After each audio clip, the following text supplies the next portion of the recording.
abantu bose baba abakristo n'abatari abakristo bakwiye kumenya ko corona iriho kandi corona irica, corona irasenya imiryango kandi no mu bapfa harimo n'abakristo bacu.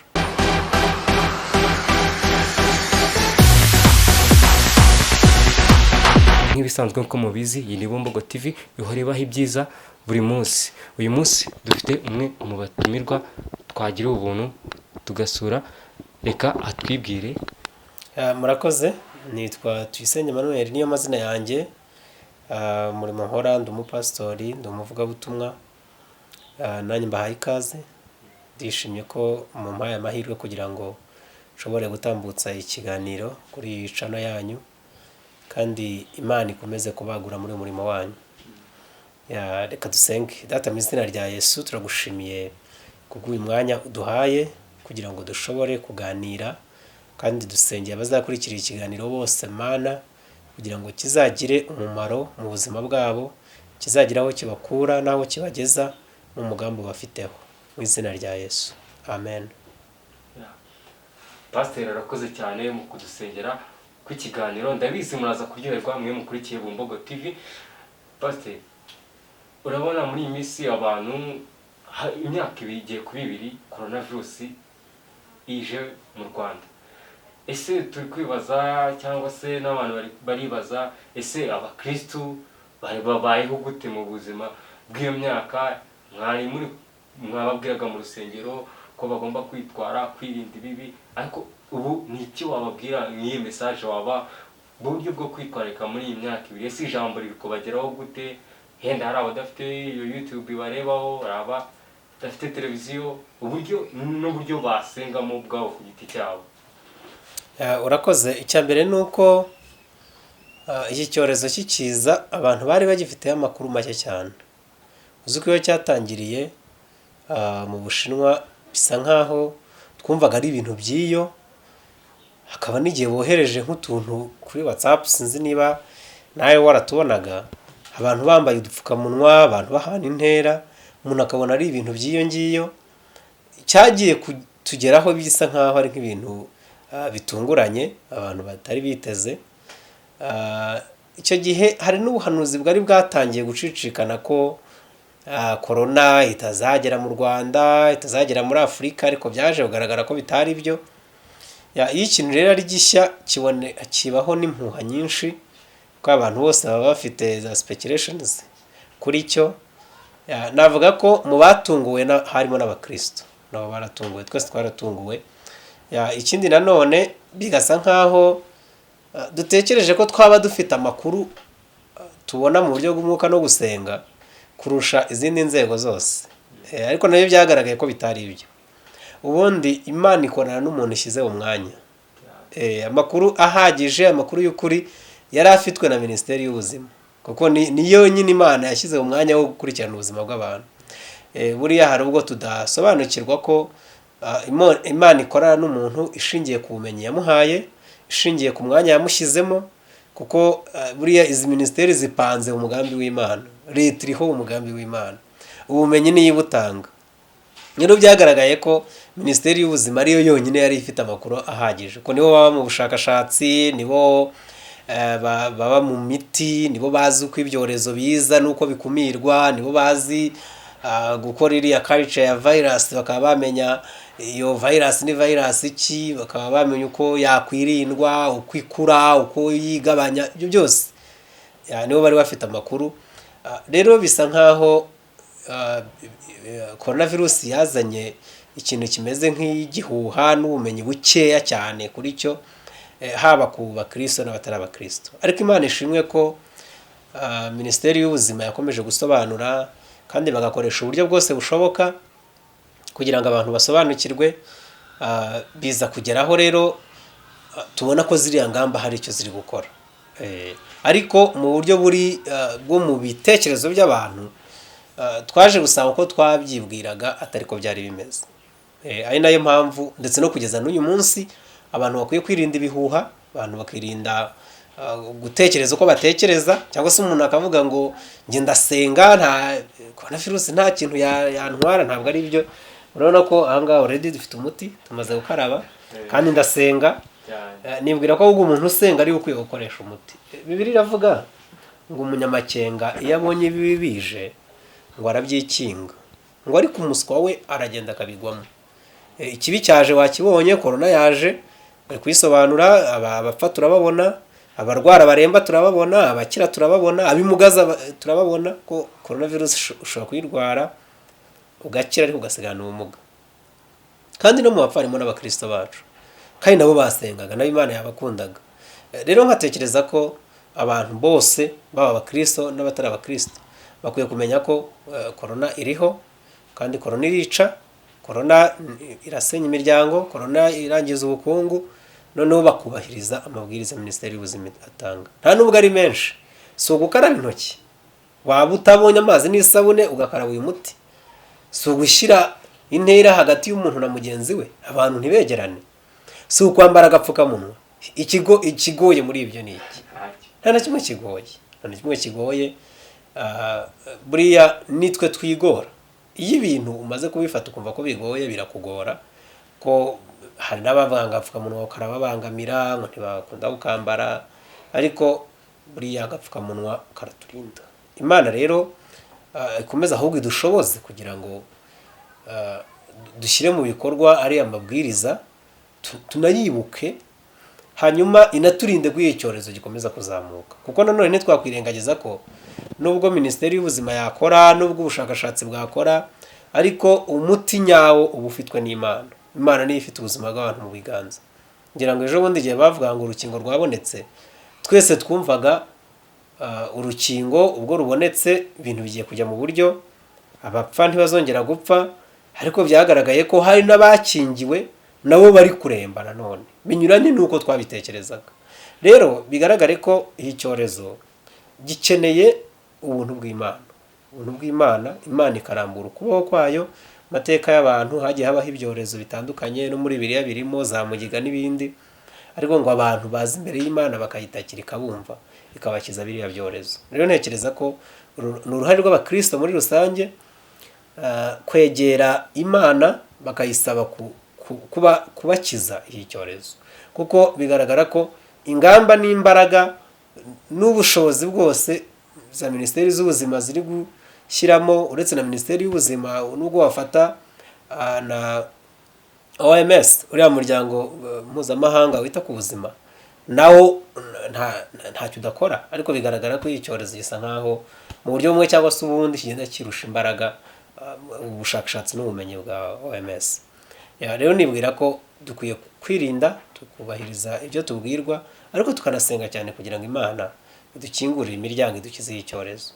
Ku ruhande rw'ubukungu nanone, iki cyorezo uko cyakubise impande zose z'ubuzima, ubwo abona ari mvuze mu buryo bw'ubuzima muri rusange, ariko turebye no mu ruhande rw'ubukungu, haba ubukungu ku rwego rw'isi bwaramanutse, haba ubukungu ku rwego rw'igihugu bwaramanutse, haba no ku rwego rw'umuryango no ku rwego rw'umuntu ku giti cye. Hagiye hazamo ibibazo by'ubukungu, nk'abari bafite akazi bakagatakaza.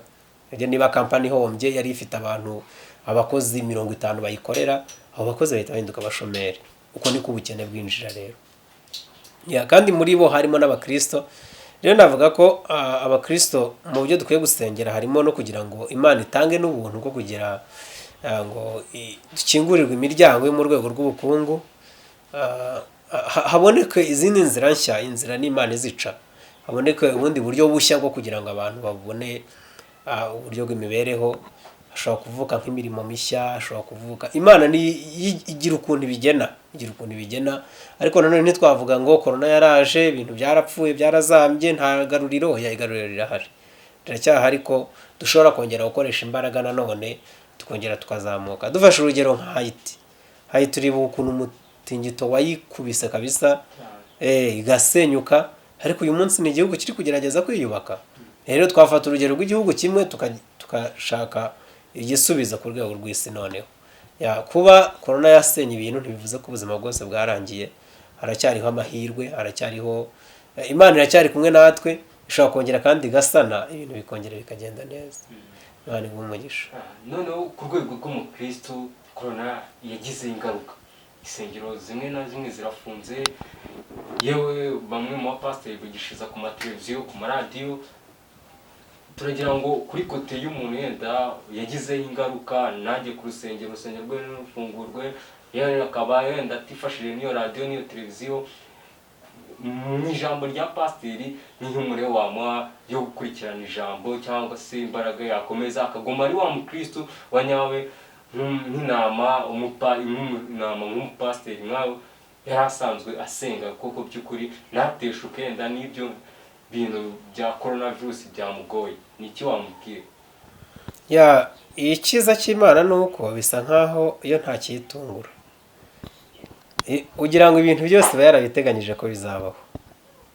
Ko nk'iyi korona mbere y'uko iza, abantu bari bafite Bibiliya, n'ubundi ibyo twabwirizaga niho twabikuraga. Umukristo ufite Bibiliya mu rugo ayifata akayisoma, nanjye mfata umwanya nkasoma Bibiliya yanjye, ijambo ry'Imana araribona. Dufite umwuka w'Imana muri twe, dufite umwuka w'Imana udufasha gusobanukirwa rya jambo noneho twasomye. Ubu ndashaka kwereka ko nubwo insengero zafungwa burundu, n'ubundi ijambo ry'Imana abantu baribona, kuko Imana ifite uburyo bwinshi ivugana n'abantu bayo. Nubwo ni bumwe nari mvuze, ariko hari n'ubundi bwinshi cyane Imana ivuganamo n'abantu bayo. Ariko ntibikuyeho ikintu cyo guterana kwera ko cyagize inkomyi, uko amasoko afungwa, uko utubari dufungwa, uko amahoteli afungwa, nka zimwe mu ngamba zo gukumira icyorezo, niko n'izo nsengero nazo zifungwa, kandi byatanze umusaruro. Ngiye ndashimira Imana ko n'izo nsengero zafunzwe, noneho ntiturware, kuko iyo zidafungwa abenshi barapfuye, abandi bari mu bitaro, abandi baramugaye. Ariko kuba zarafunzwe abantu ntibahure, biri mu byatumye ngira ngo wabonye ko iyi wave yindi yaje, abantu bari kurwara cyane, kandi uko babisobanura nuko abantu biraye cya kintu cyo gushyira intera hagati y'umuntu n'undi barakireka, kwambara agapfukamunwa barabireka. Ibyo rero nibyo byatumye iki cyorezo cyongera kuzamuka. Bigaragare ko kuba insengero zarafunzwe, nk'uko n'amasoko nayo yafunzwe cyangwa bakagenda barekura buhoro buhoro, biri mu byatumye iyi cyorezo kitagira ubukana cyangwa se kita affecting abantu ku rwego abantu bagitinyagaho. Ariko uko gufunga insengero nabyo byagize ingaruka nanone mu buryo bw'umwuka, kuko niba hari nk'umukristo, urabizi hari abakristo yumva ko yasenze uko yagiye mu rusengero agaterana n'abandi, ku buryo kuvuga ngo yasomye Bibiliya iwe, yasengeye iwe, aba yumva bidahagije. Ariko buriya nabyo Imana biri kubitwigisha, kuko ubundi gahunda y'Imana ni uko ibana n'umuntu ku giti cye. Guterana kwera ni byiza, ariko ubusabane bw'umuntu ku giti cye buba bukenewe cyane. Nanone kandi urabizi ko nta insengero zose burya zafunzwe, ntabwo zafunzwe uretse nk'igihe cyaguma mu rugo, ariko buriya iyo barekuye bagenda barekuraho bukeya, bakarekura wenda 30%, ubu niyo bariho. Ubushize ko twageze no muri 75% ngira ngo abantu bari benshi, ariko bigaragare ko nabyo bishobora kuba byaratumye nanone icyorezo cyongera kuzamuka, barongera kandi basubira kuri 30%. Dukomeje kubahiriza izi ngamba baduha, n'Imana ikadufasha kikamanuka, dushobora no kugera no ku 100%. Njye nkatekereza ko abakristo bakwiye kumva ko gufungwa kw'insengero nk'imwe mu ngamba zo gukumira icyorezo ari byiza, bakwiye kubyishimira, kuko bituma dukomeza kubaho n'ejo igihe korona izaba yarangiye tukajya mu nsengero turi twese. Ariko uzi kumva ngo wa muntu mwaririmbanaga ntakiriho, ukumva ngo wa mupastori wawe ntakiriho, ukumva ngo wa mama mwasenganaga ntakiriho.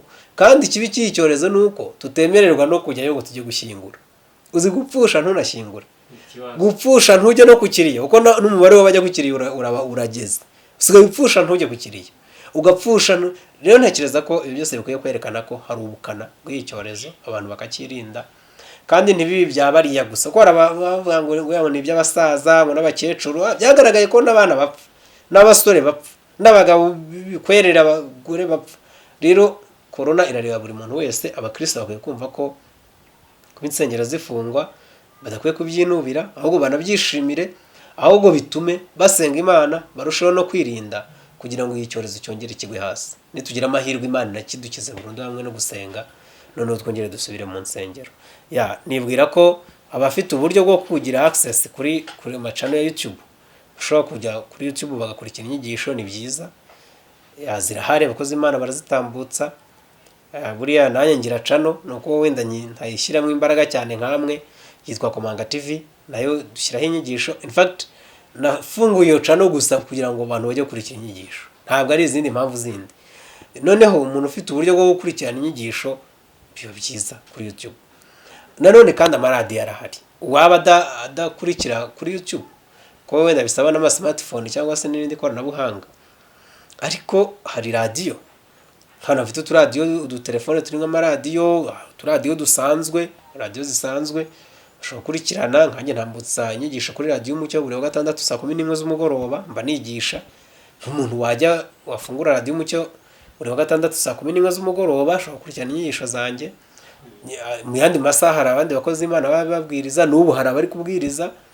iyo ni radiyo imwe hari n'ahandi amateleviziyo y'abakozi Imana batambutsaho inyigisho ntekereza ko nta muntu wavuga ngo nabuze ijambo ry'Imana burundu oya Imana ifite uburyo bwinshi cyane iri gukoresha kugira ngo abantu bumve ijambo ry'Imana ariko nyine ntabwo bihagije byakabaye bihagije tubaye turi gusenga nk'uko twasengaga mbere icyo ngicyo abakristo bakwiye gukimenya ubu ngubu hari abifata bakajya mu butayu muri ubwo butayu ugiye gusenga n'umuntu utazi muri ubwo butayu ubu buryo bwo kwirinda bwo gushyiramo intera nta buhari muri ubwo butayu uyu muti turi gukaraba cyangwa amazi nta bihari noneho ukibaza muri ubu butayu umutekano wawe wizeye n'uwuhe rero nkibwira ko atari byiza ngaruke kuri rya jambo ravuze ngo umunyamakenga yabonye ibibije arabyikinga ikibi kirahari tukikinge kugira ngo ubuzima bwacu bukomeze kandi tugire n'ubwenge ko gusenga kudafite ubwenge burya nako kuba gufite ikibazo umunyamasengesho mwiza akwiye kugira ubwenge